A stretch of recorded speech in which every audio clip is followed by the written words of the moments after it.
Okay. Hello, welcome to my channel. My name is Ola. I'm a Nigerian YouTuber. On this channel, I talk about my experiences and I share the struggles of my Canadian journey.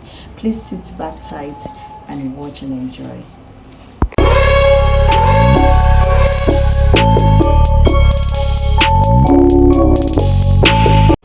Right into this video, we'll be talking about it's actually story time, because here I'm going to talk about how I was able to make this big decision, this jackpot decision. It wasn't an easy decision for me. Coming far back from 2013, I believe, yes. My husband put it out to me and he was saying, babe, we need to leave this country. And I was like, leave this country to where? And I looked, I have only one. Okay, I had another baby. I had a small baby. I had another baby, and I was like, go where? I beg, let's just stay back, and you know what even pissed me off was he told me he was going to go on a study visa, and I was like, go on a study visa and abandon me here with 2 children? No, it cannot happen, because it cannot happen. I just did not buy the idea, and the whole idea just died there. It wasn't like a big deal to me. It wasn't, I was still very comfortable, I would say. So going ahead, if you see me looking down, I noted down something, so in order to have a very smooth and a good story for you, that is why I have to look down sometimes. So here in 2015, this decision came up again, and he was like, people are leaving, that we need to just do something. And that they just introduced this 6 months express entry thing that is faster, that in 6 months everything is fine, you just be leaving and all of that. And I said, okay, if that's the case, then let's give it a try. Then here comes the almighty IELTS, that we need to have IELTS. I graduated since how many years ago, and I have started reading one English test, but I just felt, okay, English test is not a big deal. It's not English, the English that we speak, but I didn't know it was a whole total different game. Okay, I started reading up. I got some manuals online and all of that. We prepared, we wrote. Amazingly, we did well. Okay, so how do we go about it? We didn't have any information about it. So my husband reached out to a consultant, and they said they were going to package the whole thing, put up the application and all of that. So we paid them. I think he paid about 2,500 US dollars at the time. That's in 2015. So after we did that, I was pregnant again. And I had my third baby. That's why he died again. No, he died again. I was like, I have a little baby, and the consultant was like, okay, let's allow the baby to grow. Okay, we'll add his passport. We do this, we do that. We were now also reluctant, and we sat back, and time just went by. And this test only lasts for 2 years. In 2017, when we're now ready to start up again, we met them. Do you know what the consultant told us? They told us that our money has expired. I was like, expired? Is that, how can money expire? You haven't even carried out your job. You have not even done anything. And you're telling me that my money is expired. How can it just expire like that? For real, they said it was expired though. And that the only thing they can do is give us a discount. We looked left, we looked right. How can we just be pouring out money of something we're not even sure of? And as you know, express entry all has to do with age. Look at, time is going. Every second counts, every minute counts.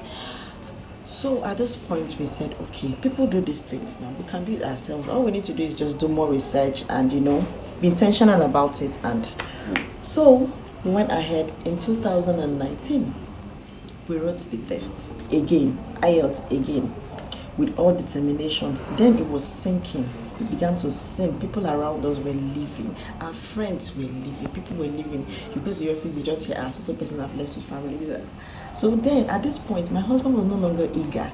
I was not the one pushing, I was pushing, and each time I want to push him, like, babe, this and that, he would tell me, when I told you we should do this thing.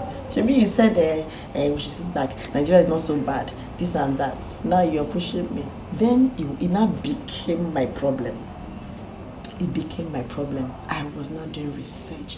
I was so intentional. When I get to the office, when I'm less busy, all I do is browse, research. Okay, we did the IELTS. We did better than we even did the other time, because this time around, it is by fire by force, because people were just jumping up and down. So then, after we wrote the IELTS and the result came out, we now put in the application, the express entry, we filled the form, we did all those things. So we were now we're looking at the provincial nominees. At that point, we're looking at Saskatchewan. We're looking at Saskatchewan provincial nominee program. So in November 2019, after we got our results, the IELTS results, we started putting up the information. We applied, put up the information, and we're very intentional about the provincial nominee, especially the Saskatchewan, because it felt like we had a chance. So we kept on praying and hoping that we get nominated. So it was November. In December, nothing came. January, we're hopeful, and that was when we started hearing rumors about COVID. Nobody knew COVID was going to be something as serious as it became. So by March, it was already locked down. Nigeria was in lockdown. Nothing was working. People who were already nominated, nothing was happening. The world was on a standstill, and was like, God, why is this happening now? So we spoke to a couple of friends, and they were advising that why not try the study route? Like, you guys can also try that, but I think the study route will need you guys to show a lot more money than you would have shown on express entry, So I got in and I started researching. I was checking out schools. I was looking for province that will give us an easy PR. I was doing all of that, I was very, very committed to it.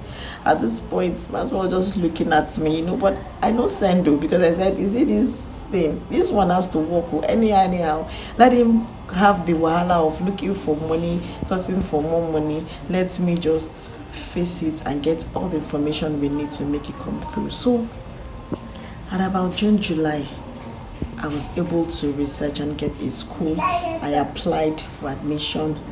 About 2 months later, I got the admission.